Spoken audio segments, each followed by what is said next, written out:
Oh, Fred Freeman, you hope to see us in San Diego in a few weeks. That's great. What are you going to be doing in San Diego? That's awesome. Gabriel, YouTube, represent. Thank you for being here, Gabriel.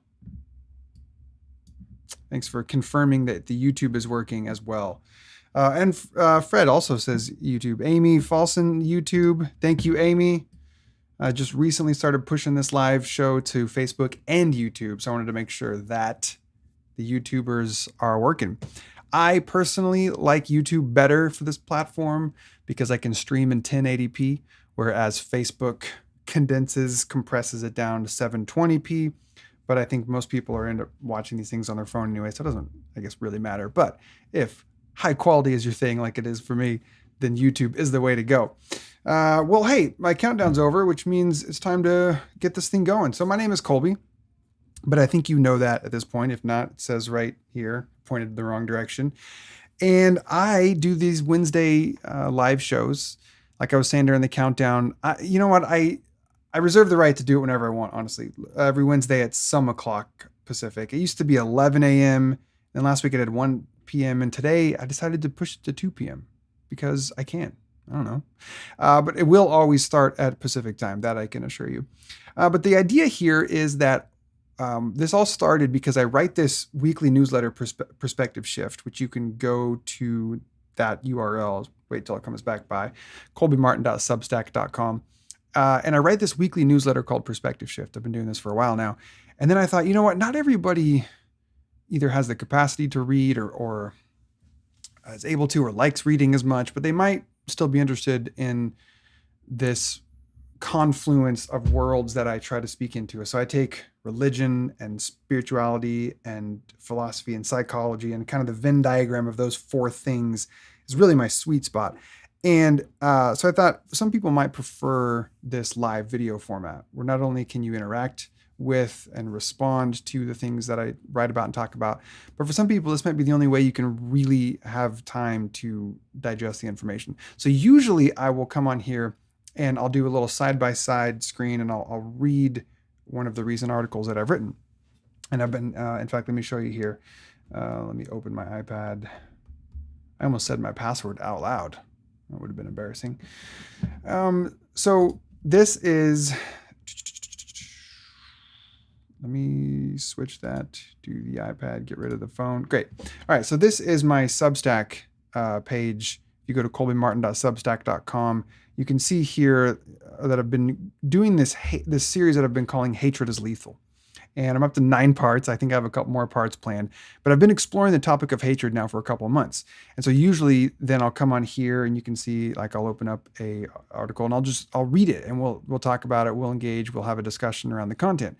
But something else happened this week that has changed my plan a little bit for today. And you can see here in the bottom that today my topic is homosexuality in the Bible. And here's why. And I think some of you are tuning in because you might have seen that this was what I was talking about today. But yesterday I did this Instagram post. So now let me go back to the side-by-side, take off the iPad, put on my phone. Yesterday I did this Instagram post here. And if you don't follow me yet at Instagram, at Colby Martin, special shout out to my mom for giving me the name Colby because I was able to get most of the handles out there at Colby Martin.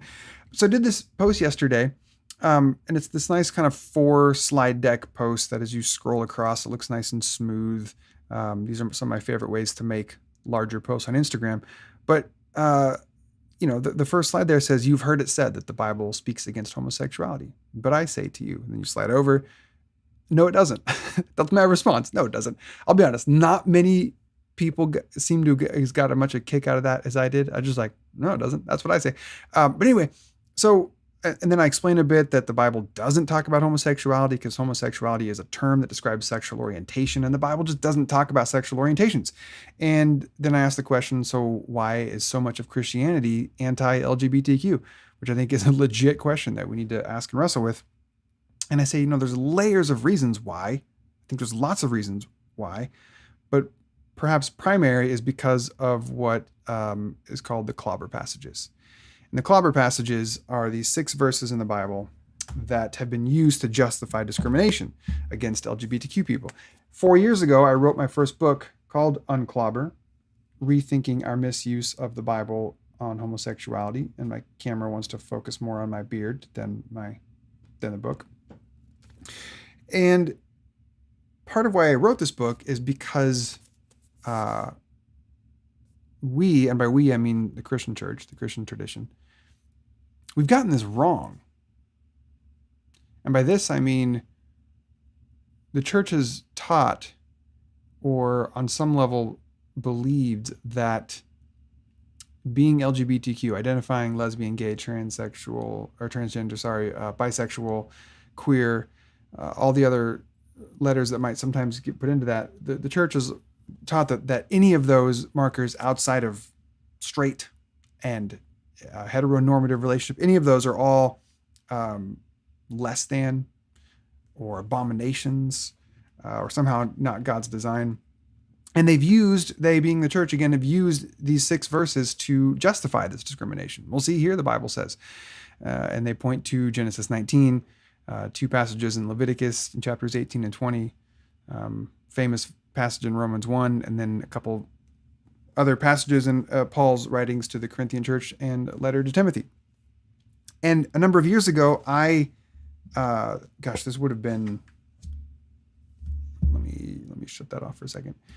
This would have been 2009, 2010. I don't know. It was over a decade ago. I, at that time, was firmly entrenched in the conservative evangelical world as I was born and raised, and as I got my degree in ministry. And yet I was shifting theologically on a whole bunch of issues. And one of the things that I had really never taken into consideration was this topic of the Bible and homosexuality, was this Christian tradition of teaching that anything other than straight is sinful. And so I set about to just study these. I thought it was going to be a much more intense Bible study, but then when I found there's just 6 verses, it's like, what? We've made this much of a deal out of just a handful of verses? I mean, good gravy. Jesus talks about things like money thousands of times. Well, compared to what Jesus talking about homosexuality, which was never. But the Bible talks about things like money and power and violence, like way more. And yet we don't seem to care about that as much. But anyway, we're getting off topic. And so I did this deep dive into these clobber passages, and I discovered, holy crap, this does not say what we have been told has been said. And just far too many Christians have not interrogated the Bible on this. Far too many Christians have not questioned either what they were taught growing up, or maybe they're never even taught it. Maybe they're just handed these assumptions. So that led me to become what we now sort of call an affirming Christian, affirming of LGBTQ people, which sometimes sounds a bit patronizing, so I don't love it, as though we stand at the center of everything, we being straight people, and we affirm you. So language is imperfect in this way. But the point is, in about 2009, 2010, that part of the Jenga tower that I was pulling apart of my evangelical world, I took that brick out, and I'm like, no, forget it. I'm out. I can't no longer stand by and say that the Bible justifies discrimination. But I didn't tell anybody this because I was on staff as a pastor at this mega church in Arizona, and it wasn't a safe place to have these sort of conversations. So I just sort of kept it to myself. And I know some of you watching know what that's like, to keep ideas locked away because you're afraid to talk about them. And some of you might even, watching this, identify LGBTQ, and you can relate to it in way deeper ways where you're locking away parts of yourself, your sexual orientation or your gender identity. Lock that down because it's not safe. So that was my reality for about a year and a half while I was on staff for this church. And then finally in 2011, President Obama, can we just pause and reflect on the good old days? Okay. President Obama repealed the Don't Ask, Don't Tell, which was the military ban against gays and lesbians serving. And when that repeal happened, I put on my Facebook page just 6 words with an article announcing the repeal. And I said, I'm glad this day finally came. And then I woke up the next morning to a stream of Facebook comments from people in my church, just horrified that one of their pastors would be promoting the gay agenda and advocating for same-sex marriage and all the things that my post really didn't say, but their implications weren't wrong. Like they were making some pretty decent guesses. So that ended up leading me getting fired a couple days after that incident. And so then after I got fired, I'm like, you know what? I can't just keep answering people's questions about the clobber passages one Facebook comment at a time. This is impractical. And so that led me to writing a blog series, and then that led me to doing a lecture series, which you can find the video lectures on my YouTube page. And then in 2016, like I said, I published my first book, Unclobber, Rethinking Our Misuse of the Bible on Homosexuality. And half the chapters deal with the 6 clobber passages, and the other half of the book talk about my journey of moving out of conservative evangelical world and aligning my head and my heart on the issue of inclusion. And anyway, so this book has been out for now 4 years. It'll celebrate, 4 years. Been out 4 years now, September of 2016. And I just found this copy, by the way, on my shelf because I wanted to have something to hold up to the camera. And look at this. I opened it up and I inscribed it, whatever. I wrote this note to Allison. Thank you for helping me stay sane and grounded while writing this.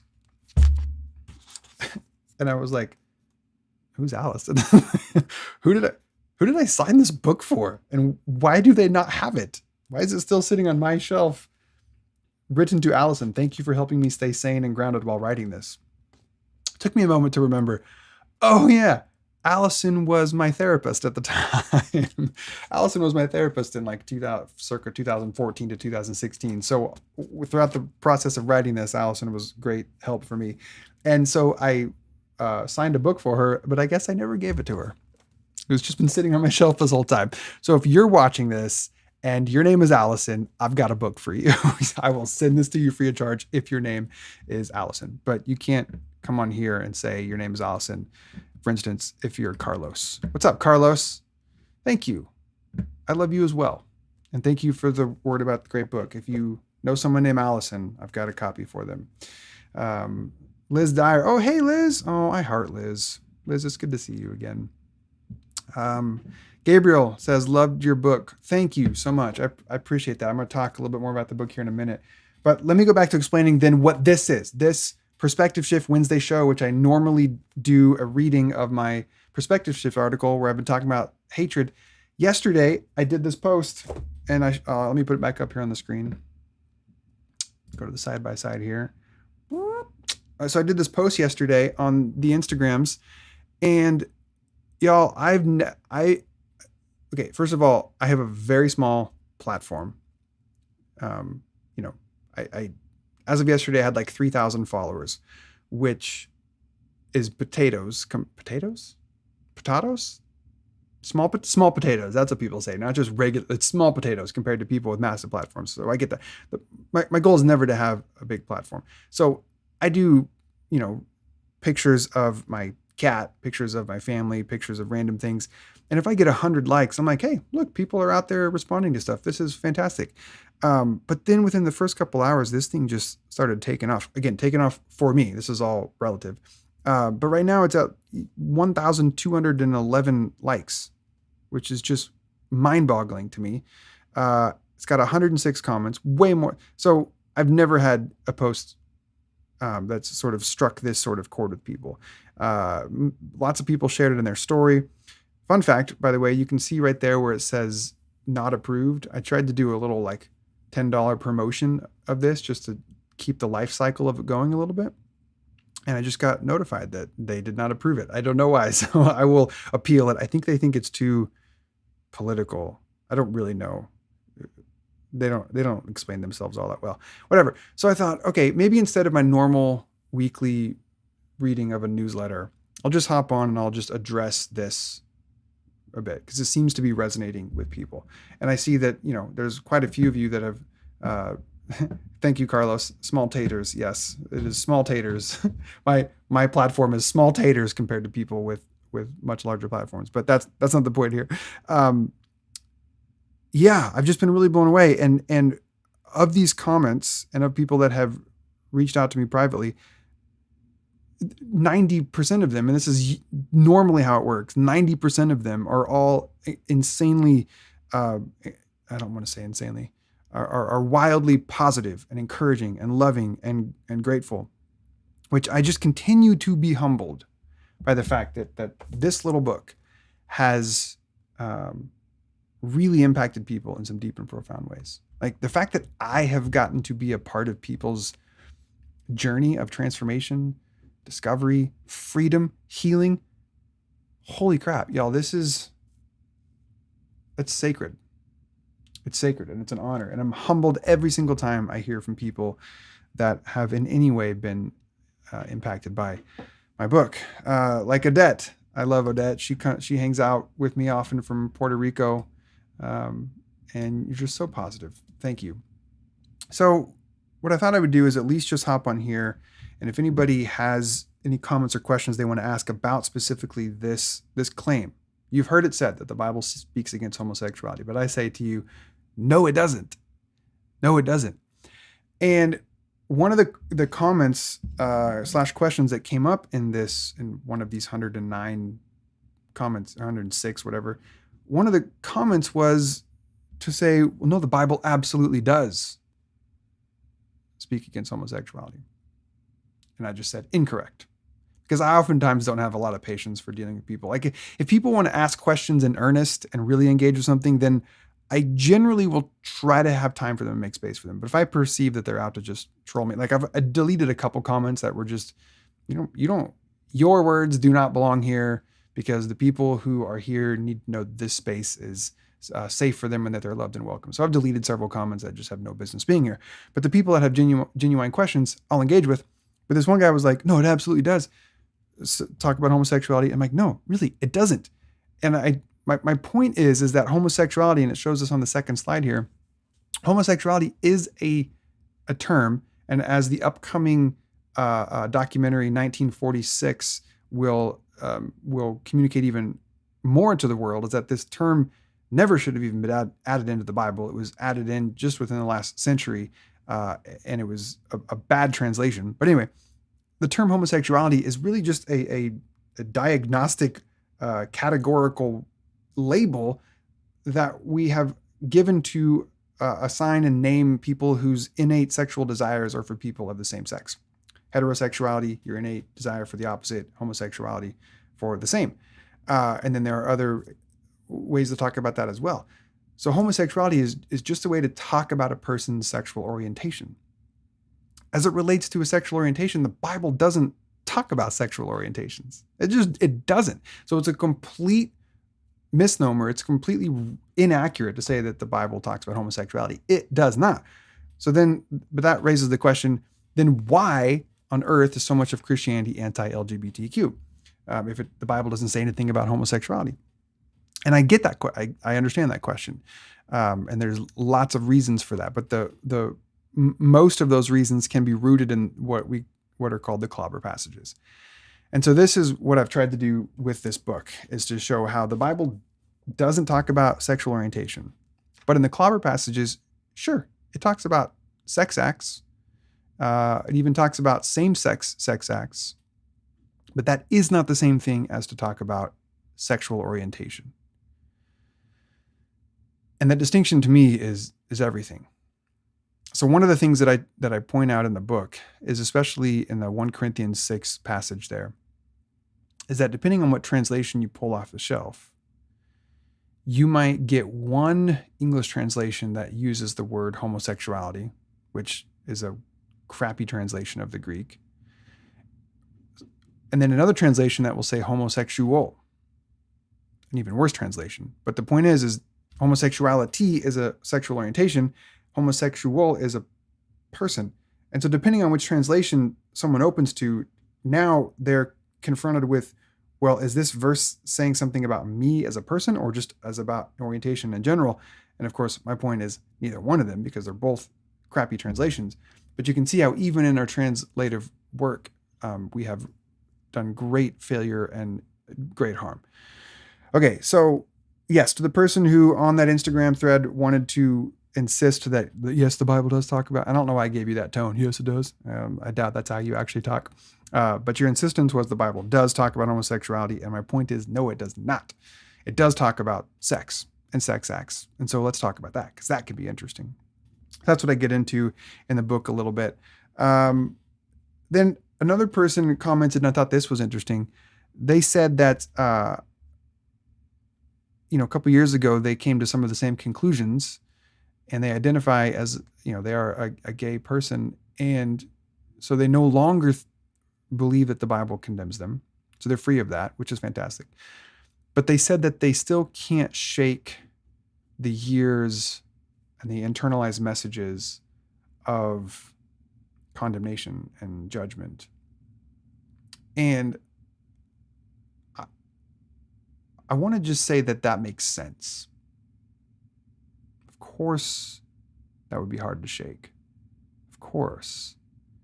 Those messages not only run super deep, because chances are you were told many times that who you are is an abomination or an offense to God. So that's going to cut real deep.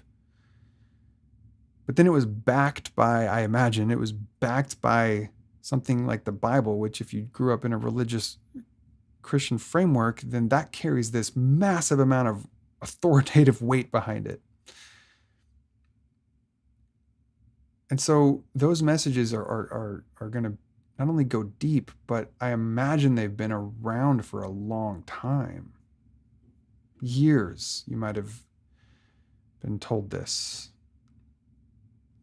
So I mentioned earlier, my therapist, which if you just joined me, I made the observation that I pulled a copy of my book off the shelf that I didn't think had been opened, but then I noticed that I signed it to somebody, and I signed it Allison. Thank you for helping me stay sane while writing this. And it took me a few minutes to remember who the heck Allison was. Oh yeah, it was my therapist back in 2015, and I forgot to give her a copy of the book.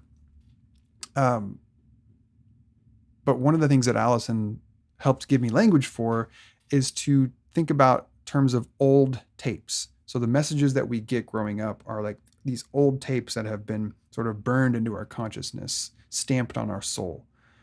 And even though you might have some new messages come to you, even though you might have some new ideas, some new convictions, the simple fact of the matter is it's going to take a while for those new tapes to overwrite those old tapes. It's just going to take a while to overwrite those old tapes.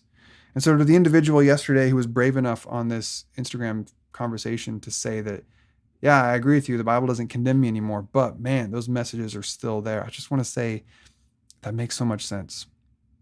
And I'm sorry. It's like, you never deserved that. You don't deserve to live with that. So that's really shitty, and I'm sorry. But also it makes so much sense. So my point there is that because those messages are there and it's hard to shake, that doesn't mean you're doing it wrong, is really the point I want to make.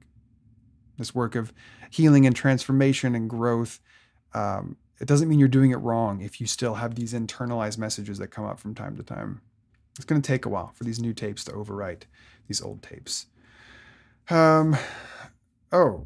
Somebody hopped on here with some thoughts that are not necessarily in line with my thoughts.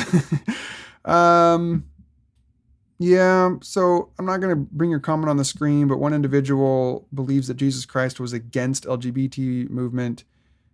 And I mean, I don't even know where to begin with that other than to say false, incorrect, not even true. First of all, what is the LGBT movement? You could argue that that's maybe civil rights movement going back from Stonewall, like the 1960s. And Jesus Christ lived in the year 0 AD.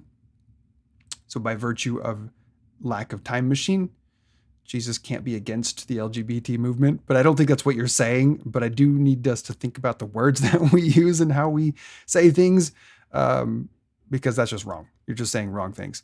And then you also say Apostle Paul was against homosexual culture. Again, what is homosexual culture? I don't even know what that means. It doesn't mean anything. What is a culture? Music. So Apostle Paul was against Backstreet Boys. I'm just kidding. I don't know if Backstreet Boys are part of homosexual culture.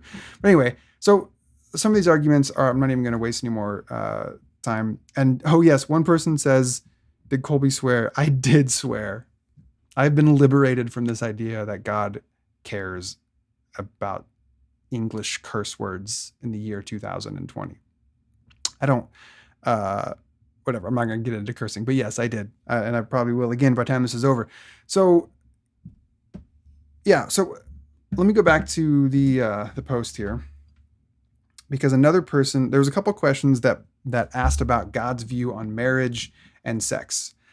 God's view on marriage and sex. And that is specifically a topic that I don't get in my book, Unclobber.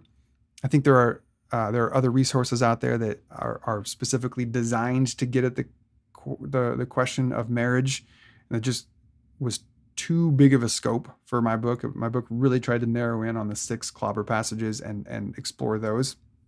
But one person did want to say that God talks about marriage in Ephesians 5.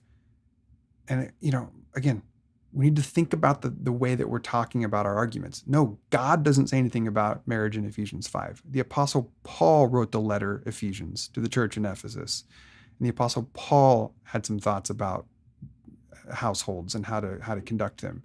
And yes, then if you want to talk about what that means, and is Paul like an accurate voice of God, sure, we can have those conversations, but don't go throwing around words like God said. No, it is incorrect. Stop saying false things.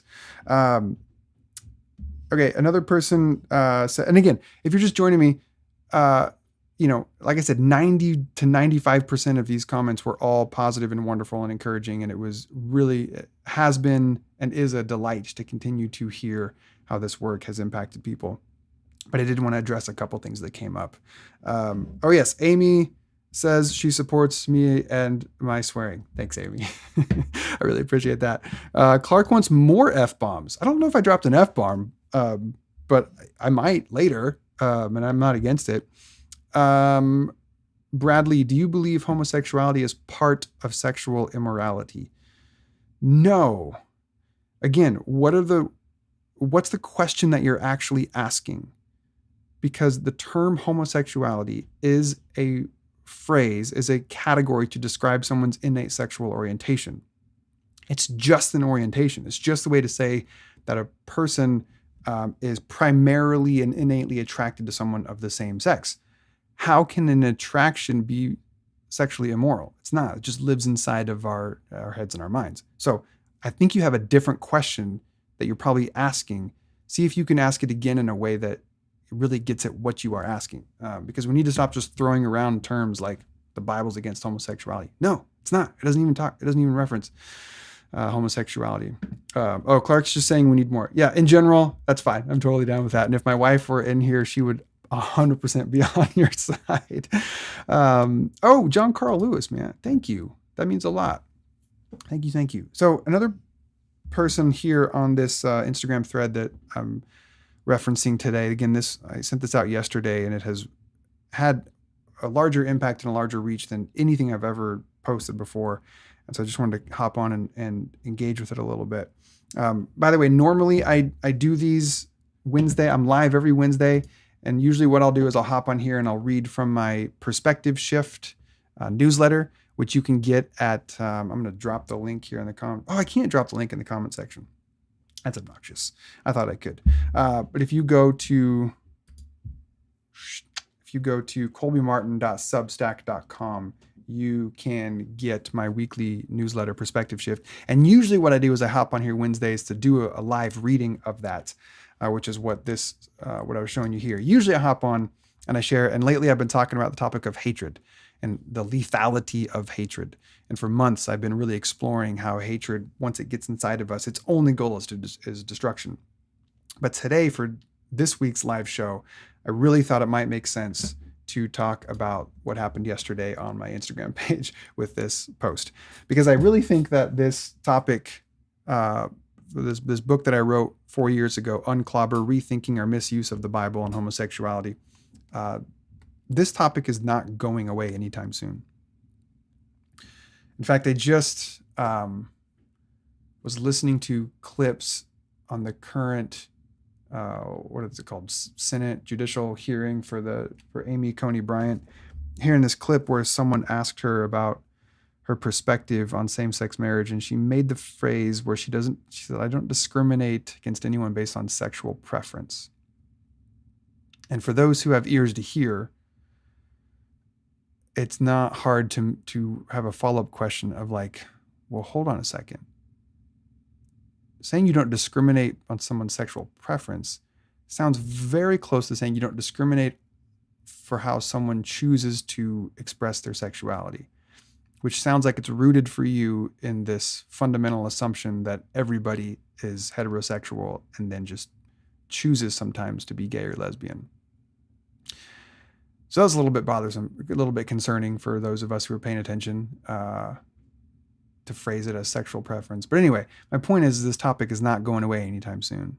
I remember when I wrote this book 5 years ago, someone who was in the industry said, "Well, why are you writing about that? That's like over. Nobody's talking about that anymore. Your book's obsolete." Well, that's fine, except for not.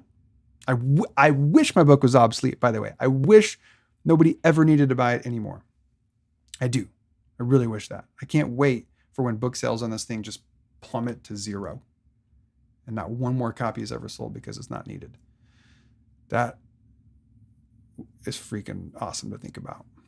But in the meantime, it is clearly something that we need to keep talking about because too many people have this idea that the Bible is against homosexuality and that therefore God is against homosexuality. And these are not accurate statements.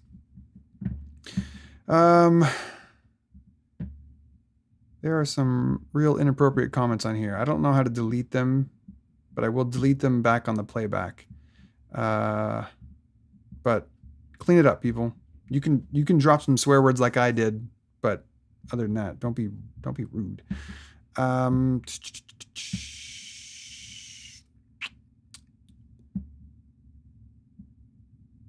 Bradley, yes, you're welcome. You're welcome for my response. He says, "It's my understanding that all scripture is God-breathed and is useful for teaching, correcting, and training in righteousness." I think it's a beautiful verse. And in fact, fun fact, my second book, which just came out earlier this year, sorry, this isn't one long commercial, but this is where the conversation is going. My second book is called The Shift, Surviving and Thriving After Moving from Conservative to Progressive Christianity. And Bradley, I have a chapter, let's see where it is. Chapter 6, see if the camera will focus, Inspired by Old Dusty Books, What to Do with the Bible. And in that chapter, I have a whole section where I talk about the 3 I words as it relates to the Bible. So for those of you who grew up or have been in any part of the conservative Christian world, you might be familiar with the inerrancy of Scripture, the infallibility of Scripture, and the inspiration of Scripture. And in my book, I talk about how, I was born and raised conservative evangelical Christian, and really bought into the idea of the Bible as inerrant and infallible for my entire life. And so inerrancy is the idea that the Bible is without error. And infallibility is the idea that the Bible, if understood correctly, will not lead you astray. And then inspiration is an interesting word. We'll come back to that in a minute. But, about a decade ago, I came to realize that the position of the inerrancy of Scripture is really an untenable position. You really can't, with a straight face anymore, hold on to the idea that the Bible is inerrant, is without error.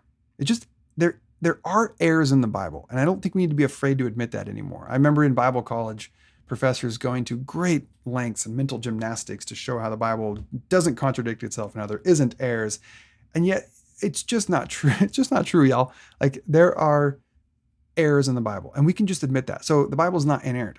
The purpose of the Bible was never to be inerrant.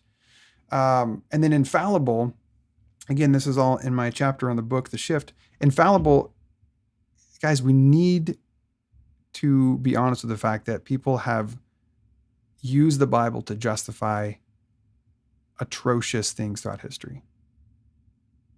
Slavery, segregation, oppression of women, imperialist, colonialist dreams and ideas, LGBTQ oppression. All of this was rooted by and supported by the Bible. And if you're telling me the Bible's infallible, then that's saying that if you interpret it correctly, it can't lead you astray. No, y'all, you can be led astray by it. So I reject the inerrancy of Scripture. I reject the infallibility of Scripture. But the inspiration, this is to your question now, Bradley. Inspiration, I think that's a very interesting term. Now, I used to think of inspiration as like God sort of beaming God's self into human beings. And then when they would write whatever with their quill and papyrus, that it was like this perfect movement so that every word would be as though the divine spoke it itself. But that is not a good description of what it means for something to be inspired. It's not an accurate representation of how the Bible came to be. It's just not. But I do believe that the Bible is inspired. Yeah, I do. I believe it is inspired by God, by the divine, and I believe it is, as you said in 1 Timothy, it is useful for teaching and correction and rebuke, wisdom. I use the Bible every week in some format, whether it's at my church or on my podcast or in my writings, to inspire and to bring about wisdom and to point people towards what is good and true. So yes, I'm still down with the inspiration of Scripture, although I tweak it a little bit. But inerrancy and infallibility, y'all, those are not tenable positions. They're just not. They don't hold up to scrutiny. This person over on YouTube, I don't know how to get rid of you, but please stop commenting. Not people who are saying good and helpful things, just the people that are saying, it's one person. Let's see, look at some other comments here. Purple rain. Would I consider an Unclobber too? Yes and no. I'll tell you what is coming down the pipe. Coming down the pipe? That's right. Or is it pike? I don't know. I didn't know the potato reference earlier, so somebody help me out on this one.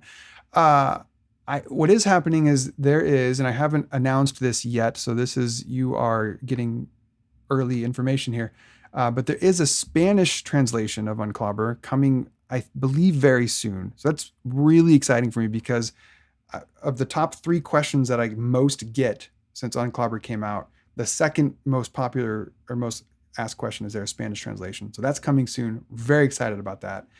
And then also I've been working with my publisher. Sounds like they're going to re-release Unclobber maybe in another year or so with an expanded edition. It's going to include a study guide. It's going to include notes for preachers that want to do a preaching series on it. And I'm going to add an additional chapter or 2 that are going to explore some more topics. So it's not quite Unclobber 2, but it will be in some ways Unclobber 2.0, like a new expanded, updated version. But no, I don't know that Unclobber like a sequel. The only thing I might imagine in a sequel is really diving into the idea of marriage. Because again, Unclobber I don't really get into marriage. It's just not the focus of the book. Hi, Haley. As someone who grew up in a church, family, and culture that's not accepting of being gay, your writing coming from identifying males refreshing. Thank you, Haley. That means the world to me. It really does. And this, I think, is one of the, as my wife and I were talking this morning, this is one of the reasons why this post, and if you're just joining me, part of what I'm doing with my live show today is I'm addressing how this post on Instagram yesterday really took off in ways that I'm not accustomed to. I don't have a large reach. I don't have a large platform. My things, if I get 100 likes on an Instagram post, I'm like, ooh, that was a good day. And right now this is over, 1,200 likes and over 100 comments. And so I thought I'd hop on here and talk about it today. And one of the things, Haley, to your comment that I get, that I hear a lot from is the unique way in which the things that I say, whether it's in online teachings or whether it's in my book or in my writings, is that because I do identify as straight and male, and because I do have a long history of being a conservative evangelical, and because I don't have any dog in the fight, when I did this research and this study and came to these different conclusions on what the Bible does and doesn't say about this topic, I didn't have any gay friends. I mean, I probably had friends who were gay, I just didn't know about it. And so it wasn't really driven by anything other than this pursuit to really try and understand this topic and get to the bottom of it.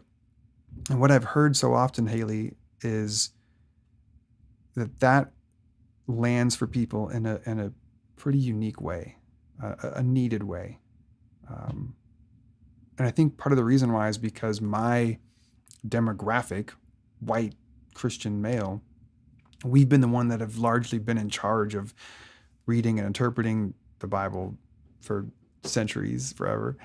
And so we're the ones who have created these oppressive systems and this discriminatory climate around LGBTQ people. And so my people have been the pastors that have preached hate from the pulpit and written the books, the anti-gay books. And so then to have someone come in with a different perspective that offers healing and hope, but has some of the same identity markers, has a way of bringing a unique type of healing, I think, to people. So you're not alone in that, Haley, is really just my long-winded way of saying I get that feedback a lot, and I think it's really, really precious. I'm just looking at here and some, yep, Fred, I agree with you. Translation doesn't always show accuracy.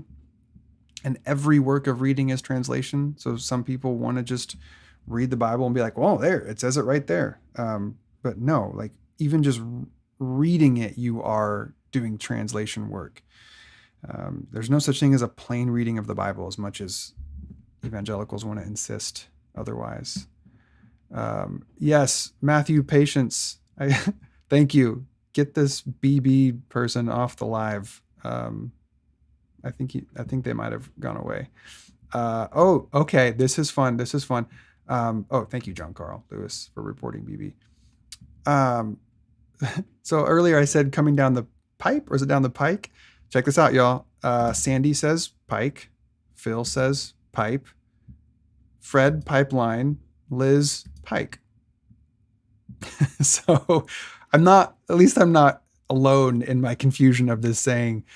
Sandy has short for turnpike. Thomas Blum agrees, pike as in turnpike. So I think that's probably more accurate. But things do come down pipes as well. I don't know. Adet, yes, it is good news. Spanish translation of Unclobber. Yes, muy bien, hermano. Carlos, I'm not doing the translation. Praise Dios for that. Someone else is. Oh, sorry, just catching up on the comments. I've let go astray here. Oh, this is fantastic. Cambound 28. For the past month, God has shown you the truth about the real definition of homosexuality via videos, the meaning of arsena, coitus, malakoi, idolatry, and etc. This is what I'm talking about, is once you start to dig into it, you can discover that the church has been wrong on this. It's been wrong, and we need to set that correct. Okay. Oh, Matthew, thank you. He says, I appreciate what you do. That honestly, that means the world to me. Like, there are times where I think, should I just move on from this topic? Like, this book I wrote 4 years ago, and this one I wrote this year. I'm trying to get people to read. But they just keep coming back to Unclobber. And I think that's because this work is just uniquely important. So here's the last thing I'll say about that. I'm going to switch over to my iPad here to show you. Here's why this work is uniquely important. So here's the Amazon page right now for Unclobber, which, by the way, if you're one of the 262 people that have rated this book on Amazon, thank you. Like, the fact that it's still sitting at 5 stars for being out for 4 years now is just a huge gift to me. So thank you to anyone who's written a review on this. But that's not why I want to show you this. So check this out. Scroll down a bit, and you know how you can see books, their ranking. So right now, as a result of, I think, yesterday's sort of flood of new people checking out Unclobber because of that Instagram post, it's now ranked number 7 on gender and sexuality and religious studies, which, you know, oftentimes it hovers in 20, 30, whatever, not the point. But look at this. So when you go to the Amazon bestsellers in this topic, this is the last thing I wanted to say before I log off here, which, by the way, it's been a delight being with you live here. Thank you. But look at this. The top 2 books right now in this sexuality and religious studies are these 2 books, Messy Grace and Gay Girl, Good God, which, if you don't know, are 2 books that present what I call a delightfully chocolate-covered turd. which is to say they put this nice, pretty wrapping on it, smells good, looks good. But then when you bite into it, you realize, oh, this is just shit covered in chocolate. And the shit that I'm referring to is that really these books are a bait and switch of love and grace and acceptance. But then at the root of it, the core message is, but you can't really be gay. You can't really be gay and please God. You can't really be in a same-sex relationship and be honored by God. And so these books are super popular, but they're sending in my opinion, and many others, a distorted message that I think is not helping. Sure, grace and kindness and all these things, I'm not against those, obviously. But if the core message is that, but at the end of the day, you don't get to be gay, you don't get to be who you are, or if you are, then you have to remain celibate. Yeah, that is not a good message. John Carl Lewis, man, you're my number one commenter right now. Yes, they Preston Sprinkleized it. Preston Sprinkle's another guy who puts the best flavor of chocolate on these turds. It's a bummer to me that these are the books that are right now at the top of the charts in this category. What we need is, well, more Kama Sutra. That'd be fine. I don't know much about Legendary Ladies, 50 Goddesses to Empower, but you can see here, number 7, Unclobber, number 8, God and the Gay Christian, incredible book, incredible man doing incredible work. Scroll down and you see there's Nadia Bolz-Weber, but mixed in here are like A Change of Affection, just all these resources for people that are pushing this view of sexuality that I think is ultimately harmful and destructive and not good. So that's what part of why this work that I continue to pour myself into as it relates to Unclobber is, I just think, so important. So important. Rachel says sorry, I said she. I guessed on pronouns. Forgive me if I guessed poorly. Love Caleb Kaltenbach, and that I don't at all dispute that Caleb is a wonderful person. And the book's probably amazing. I just have struggled with the underlying message, which moves people away from this acceptance of who they are as a loved child of God, just as they are. They don't need to change. They don't need to be different. Yeah, Liz, I agree. So both those books that I referenced have messages that are rooted in shame. Yeah. Phil, thank you. Thank you. That is why my book and other books are so important still, so that we can really liberate people once and for all from this damaging message that just being who they are is sinful. Okay. I'm gonna log off now here in a minute, but I wanted to just say thank you for those of you who hopped on. This is a far bigger participation than I usually get, but I do this every Wednesday, and I would love for you to subscribe on YouTube and or like me over on Facebook, so that way you'll be notified when I go live. And if you haven't yet had a chance to check it out, although I imagine if you're here, it's because you have checked it out. But go check out this Facebook or the Instagram post. This is what I put out yesterday, and it got a lot of great traction. And I'm just really honored that people are resonating with it and sharing it.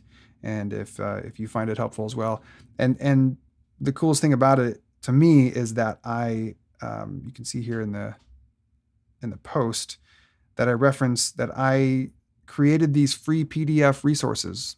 I call them cheat sheets. So if you don't want to buy the book.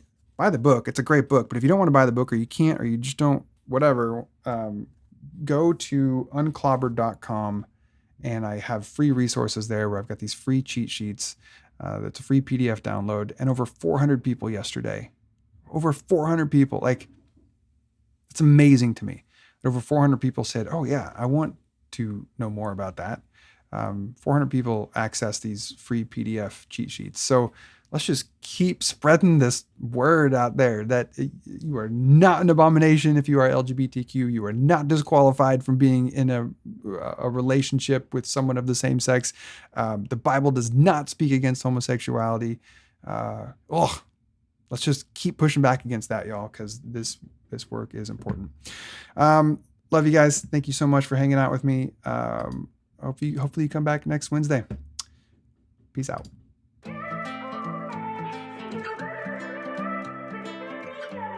If you'd like to sign up to get my weekly newsletter, Perspective Shift, where I examine life through a mixed lens of progressive Christianity, psychology, and spirituality, simply head over to colbymartin.substack.com, enter your email address, and click subscribe. And once you're in, you'll see that all my past articles are here. And don't worry, you don't have to do anything about missing anything because every new edition of the newsletter goes directly to your inbox. And periodically, I'll hop on the Facebook Live here and do a live reading of a past article. So just make sure that you go to facebook.com/ColbyMartinAuthor, and then if you haven't already, you click this little guy here and you like my page. That way Facebook will say, hey, guess what? Colby's going live. Thanks for tuning in.